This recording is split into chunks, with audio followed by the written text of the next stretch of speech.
is my first visit to Turkey. And I'm delighted to be here. I happen to be the first speaker, so I think there's some responsibility for me to thank the organizing committee, the Gaziantep Family Medicine Association, and everybody, including Akif, who has worked so hard to bring all of this together. And we're a very distinguished panel of officials from the government. I hope we'll get to chat a little bit when if we have a break. So let me again thank Akif, and I have to tell you, as a father of 3 sons, sitting next to him while his son was performing is something that I would have been so nervous I would have been crying if it was my son, any of my sons, especially since they don't know how to play the guitar. Let me just hold up, this is brochures, so anybody who hears the talk and would like to get a little bit more information, I will put these in the front and you can help yourself. They're all the same copies of the information that I'm talking about.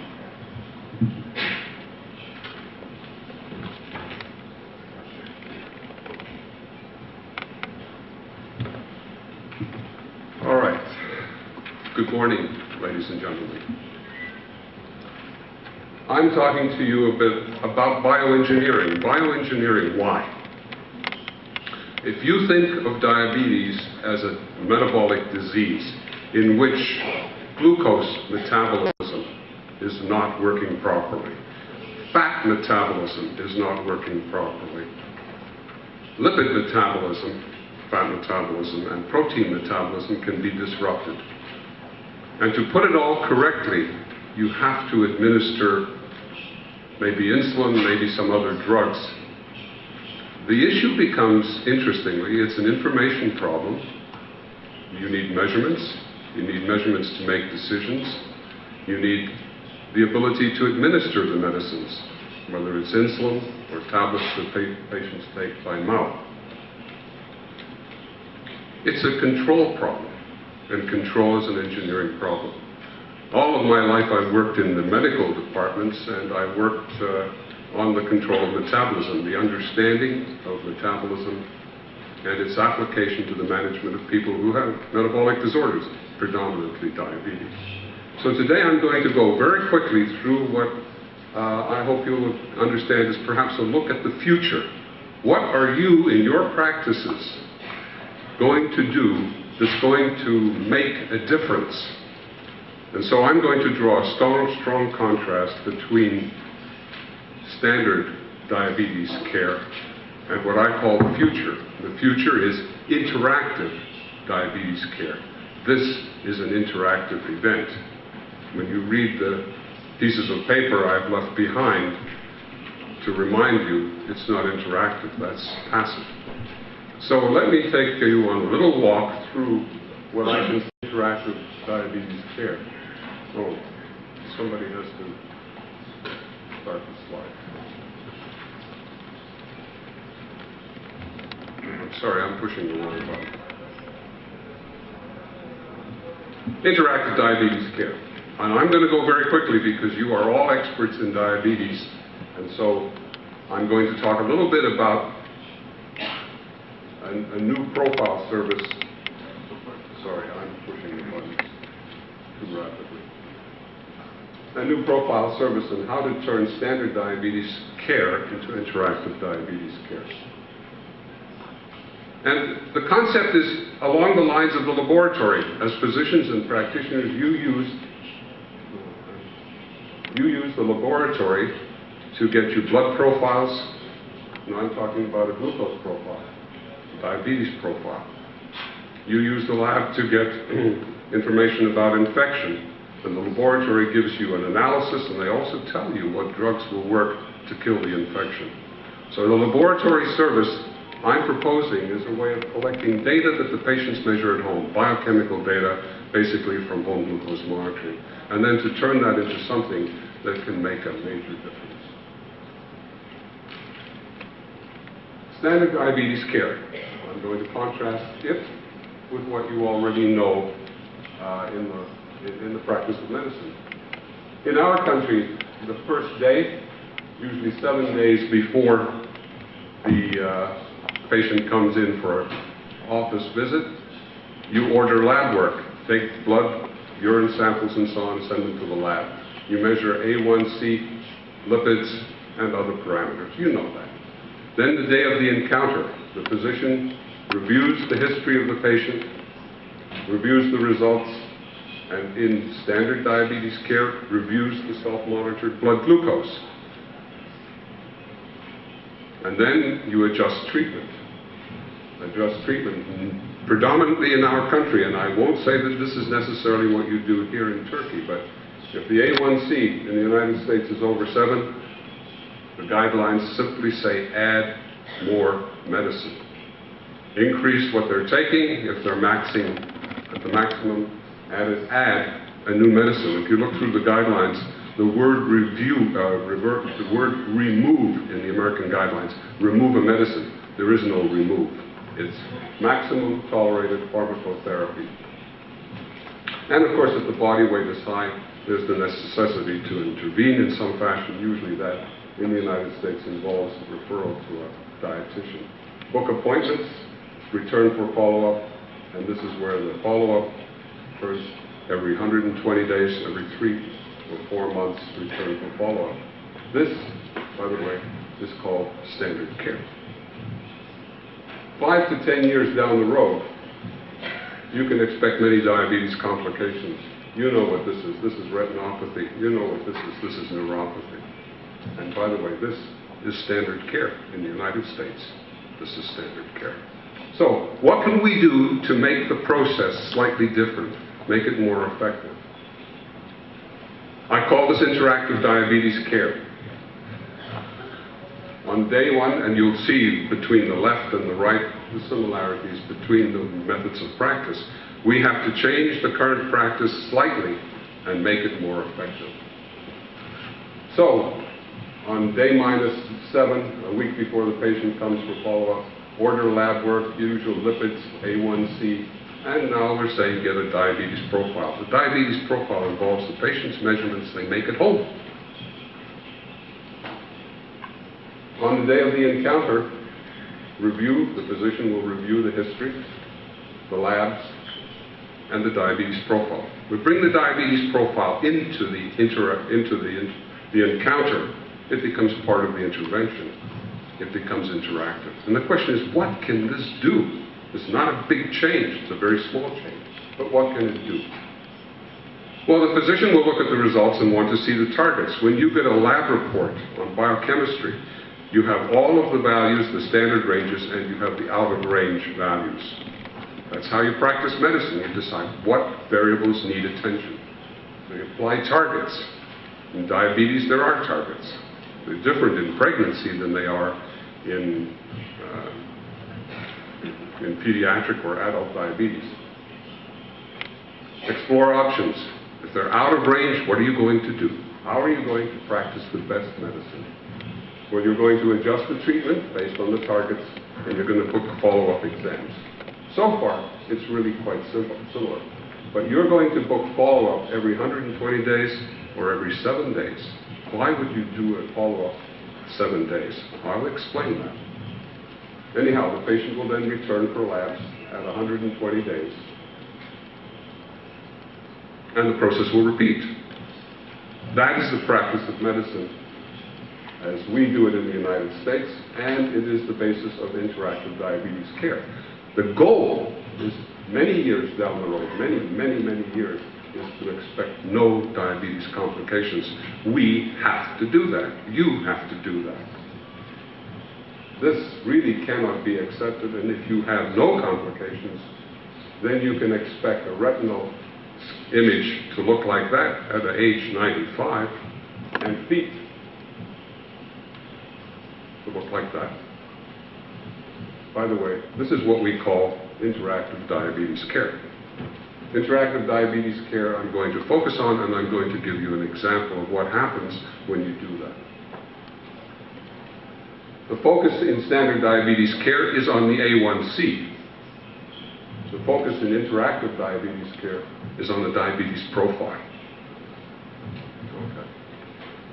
And When the profile is out of range, you can't wait 6 months or 3 months.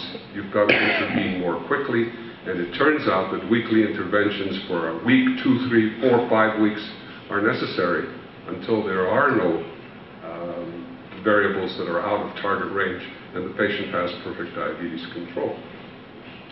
So clinic flow is basically to ask the question, why bother turning standard diabetes care into interactive diabetes care? Why bother? Well, you know the complications are behind all of this, because with standard diabetes care, you can expect the complications. With interactive diabetes care, you want to prevent eye, nerve, kidney, heart problems. In fact, it would be really very nice if you could reverse them. Patients who have complications, how about reversing that? Not normally happens, certainly not in the United States. The standards, in standard diabetes care, this is a matter of review. You know that the focus is on A1C. These elements, you'll see what they are. We ignore them. And in the United States, the practice of diabetes care involves maximizing the medications. Maximizing. Let me emphasize, maximizing. When a colleague of mine presented the American Diabetes Association some number of years ago the concept of how we would maximize therapy, I raised the question, I said, what about hypoglycemia? And he said, Michael, you just have to get the patients to tolerate this. Tell them that they have to accept hypoglycemia, because without that, they will not get A1C in the target. That's not ideal, and patients don't like hypoglycemia. You know that. Okay, so interactive diabetes care is going to change that slightly. We're going to make it more difficult to understand, but easier to accomplish. Interactive diabetes care involves the self-monitored blood glucose, the bar, average. They should be in target. The laboratory will tell you all of these are in target. The laboratory results will come to you when you see the patient. Interactive diabetes care. By the way, when self-monitored blood glucose is in target, the A1C is in target. And interestingly, the body weight comes under the control of the patient or the physician. You want to gain weight? You can do that. You want to lose weight? You can do that. Why does that happen? That happens because medications are minimized. Obesity in non-diabetics is caused or accompanied by insulin resistance. If you treat the patients, you can create an insulin resistance. And the net result of that is that they will gain body weight. But if the medications are minimized, all of these targets can be met in interactive diabetes care. And there will be no hypoglycemia, or shouldn't be any hypoglycemia. Let me give an example. This is a patient that came to the support group that I run, interactively with the patients and the physicians in our community. And many of you know this. This is a diabetes profile. So blood glucose values done by the Medtronic pump company. And so each one of these is a day. This is midnight, breakfast, lunch, dinner, midnight, and goes round and round and round. And all of them are put on top of each other. This patient had diabetes type 1 for, at this point in time, about 30 years. And they lived in Minnesota and worked with an endocrinologist. And these are the results that they were getting after 1 year on the pump. At this point in time, the patient suffered a stroke that affected one side of his body, the arm and the leg. And then he and his wife decided to move from Minnesota to Florida. And when they came to Florida, he was on a pump. The diabetes profile that I'm talking about takes these values, allows you to show the overnight average and the range.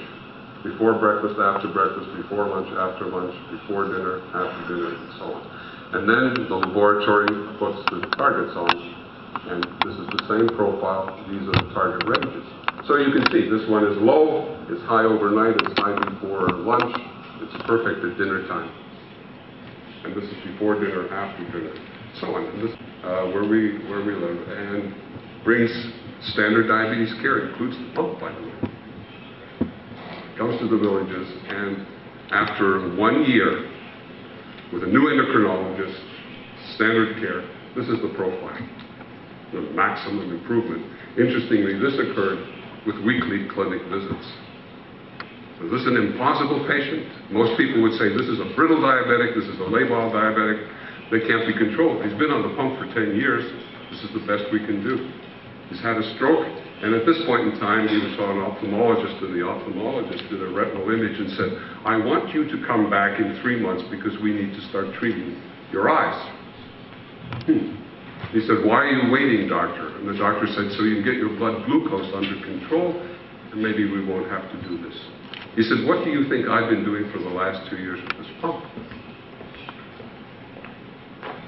Anyhow, we take those results and we turn them into a profile, and you can see here, this is not a good profile. And we apply the standards, and this is what it looks like. So the question is, what are you? You have pump patients, you have patients on multiple oral agent therapy. What can you do?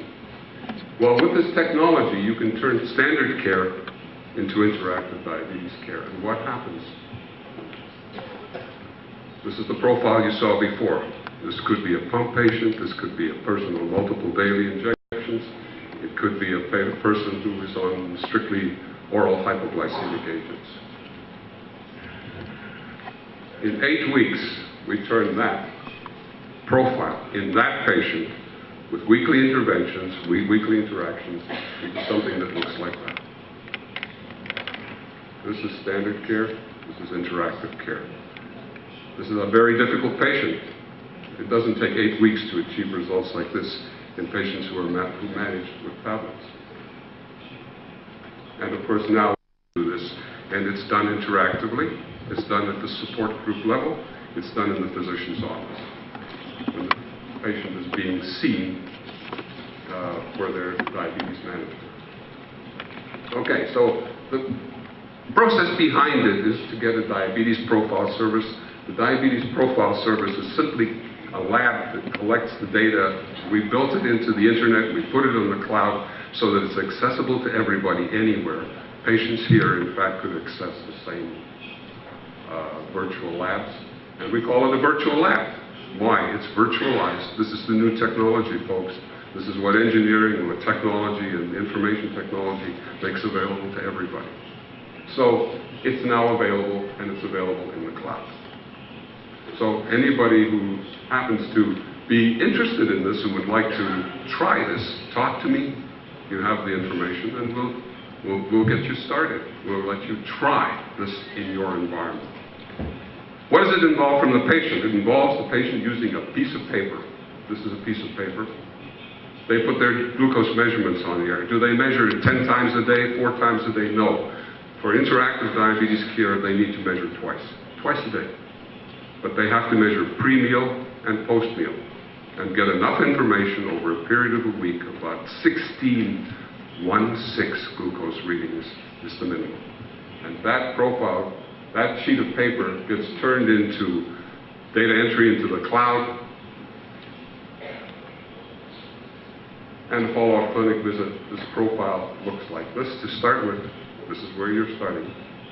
And this is what the patient does at home. This is what you see in the clinic. In interactive diabetes care, the technology tells you, doctor, you've got to increase this a little bit, you've got to decrease a little bit. It guides you, just like the bacteriology report guides you as to what antibiotics or what medications you should use to deal with an infection. Same process. Okay, something to think about. The Diabetes Profile Service facilitates interactive diabetes care. Interactive diabetes care can arrest or reverse retinopathy. We are starting to see patients with early nephropathy showing clear reversal of nephropathy, and also patients who have neuropathy, in particular burning or loss of sensation in the feet, the toes. It reverses, the sensation comes back. So this kind of service can help you in your practice, providing standard care. If patients in your care are developing the diabetic retinopathy, should you offer them this or deny them this? This is something that they should have. If they have early retinopathies, do you wish them good luck? In the United States we do. We say, hey, that's what happens with diabetes. It doesn't have to be that way. Interactive diabetes care is the way to go. Okay. So, the diabetes profile is now to call it a fact of fact. Caution, dry pain. Should you sit? Should you not sit? Should you do the interactive diabetes care or not? So, think about it. Thank you.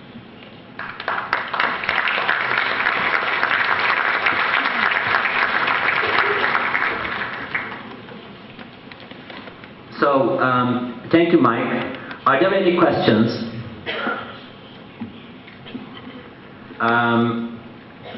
And microphones? May I have the microphones, please? We refer these patients in the US or from any other country. The cloud. It operates in virtualized computers that are, say, in the cloud, but the cloud is actually on the ground in Virginia in the Amazon Web Services facility. The nice part about being virtualized is that it's extraordinarily inexpensive. I do not have to have computers or the technicians and so on. Everything is taken care of, and it's accessible worldwide. So anybody who sort of says, this should be very interesting, what do you need to try, say, one patient, just one patient.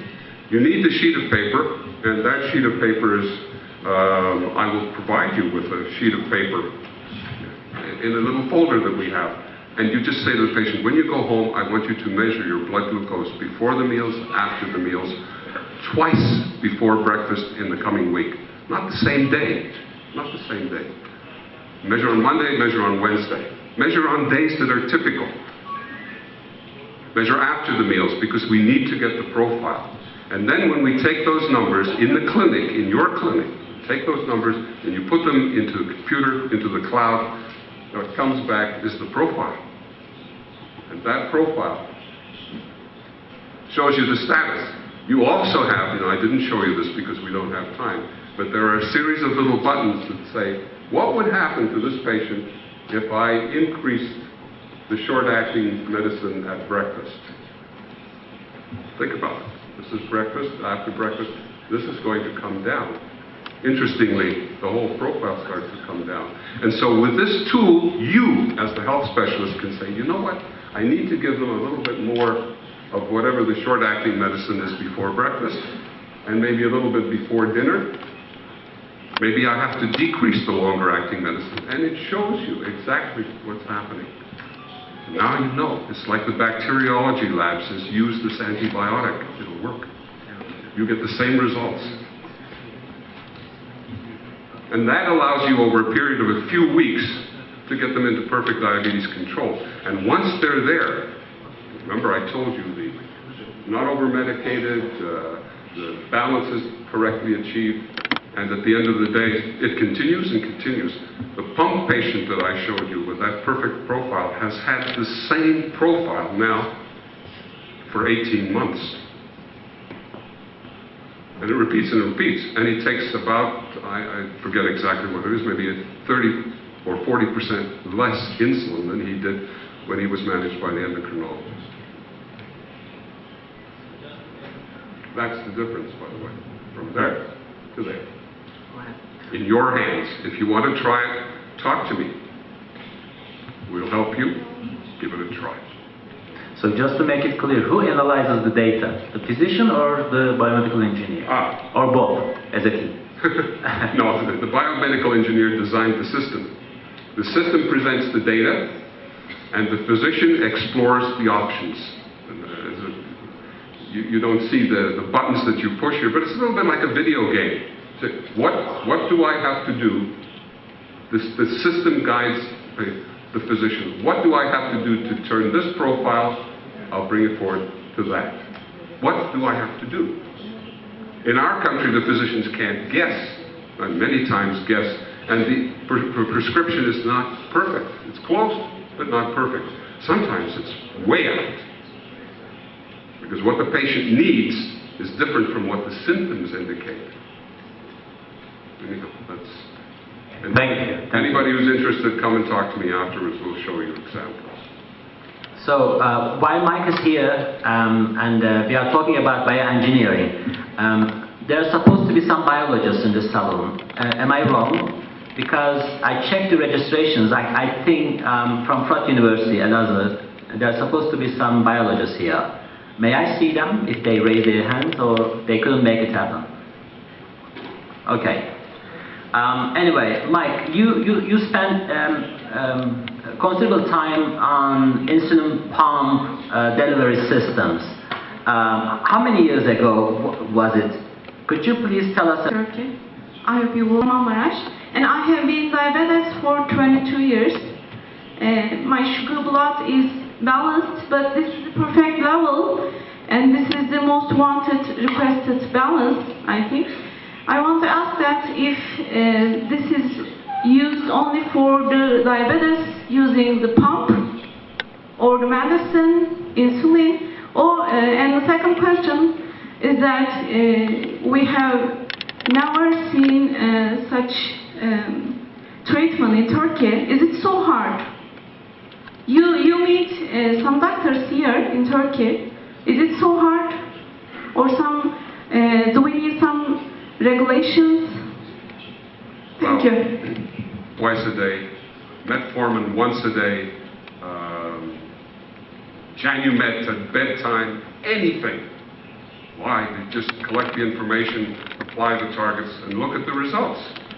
So it's meant for all patients with diabetes. In fact, in some of our patients, newcomers, newly diagnosed patients, are coming to get profiles to see, do I need medicine or do I don't need medicine? Well, it's easy to prescribe the medicine, but if the patient doesn't need it, maybe it's not the right thing to do. So all patients are possible candidates. And I don't recall the second question, so I apologize. The pump patient I used as an example of a person who took 8 weeks, 8 interventions. They weren't in hospital, they were at home, and they came to a support group with this data, put it in the cloud, and an intervention was done 8 times. And since then, the number of changes have been very minor. Now, iburide and metformin or medications, oral medications twice a day, it takes much less than 8 weeks to sometimes 1 week and have perfect diabetes control.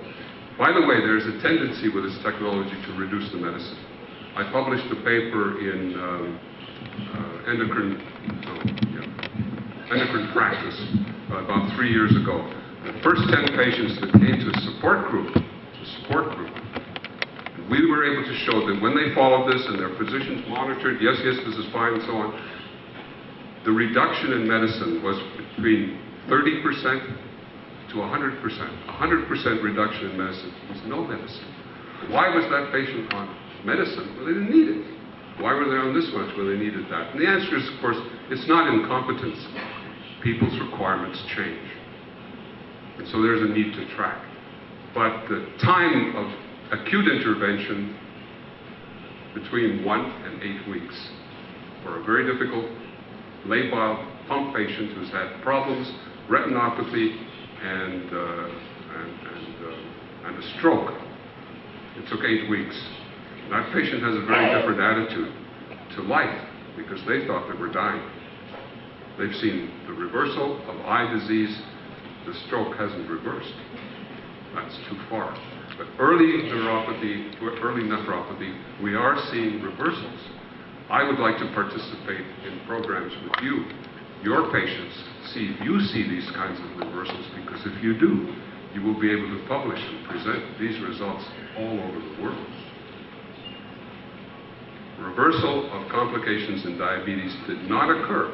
The DCCT trial in 1993 or 1994 showed that they were able to slow the complications relative to the control group. Slow. The A1C was 7.2. With this technique, you get A1Cs of 6, and we see reversal. This is the direction we want to go. It's not just using multiple daily injections or multiple therapy that's indicated. It's doing it right. And it looks like technology can do that. In my hands, it happens. In my colleagues' hands, it happens. And the challenge is, if we work together, can it happen here? Thank you, Mike. I think we are running out of time, but...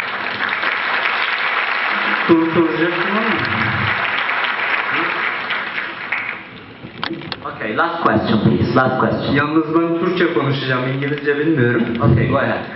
Ben 8 yıldır tip 1 diyabet hastasıyım. Hold on. Gaziantep'te Şahin Bey Belediyesi'nde Can çalışıyorum. you understand? Can you understand now? Okay. One by one. Start again. İsmim Basan, Gaziantep'te Şahin Bey Belediyesi'nde çalışıyorum. Bilgi işlem personeliyim. 8 yıldır diyabet hastasıyım. Yalnız ben Türkiye'de diyabet hususunda pek fazla bilincin olmadığı kanaatindeyim. Bu gerek hekim olarak gerek hasta olarak bu bilincin oluşması için sizin Türkiye'deki girişimleriniz olacak mı? I think that the fact that everybody is here is the beginning of raising of awareness. The problem with diabetes, as you know, is that we've been raising awareness, and if I look back over my career, when I published the 2 papers in Diabetes Care, in Diabetes Journal in 1974, the newspaper article said, "New hope for diabetes." And in the last 40 years, there's been new hope, new hope, new hope. You know what? We're not delivering. We're not delivering. We as health professionals are not delivering. So, the awareness has to come from you, from the community, and from demonstration of major success. If you could show in your country that you can reverse early retinopathy, that's material that you will be able to publish in the most prestigious journals in this country, in Europe, and in the United States. They will publish your work because that is unheard of, and that is how we're going to create awareness. But the awareness is not going to come from talking to patients. It's going to come, I believe, from showing patients that you can make them better. You're a healthcare provider. Why not make the miracle? And they will go out and they will create the awareness for you. So it's going to be difficult, but it's going to come from your hands first.